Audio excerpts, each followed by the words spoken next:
today's vlog is yung mga pranks na ginawa ko sa mga kasama ko sa bahay dati. So, hope you guys enjoy. And please don't forget to like and subscribe. And please hit the bell button. Thank you.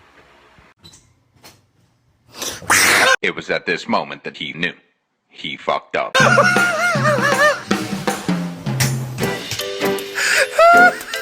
Surprise, motherfucker.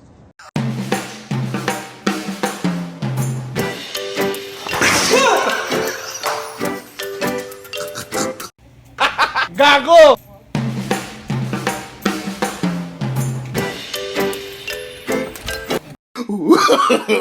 No. At dahil brown out na naman, that's it for the video for today. Thank you.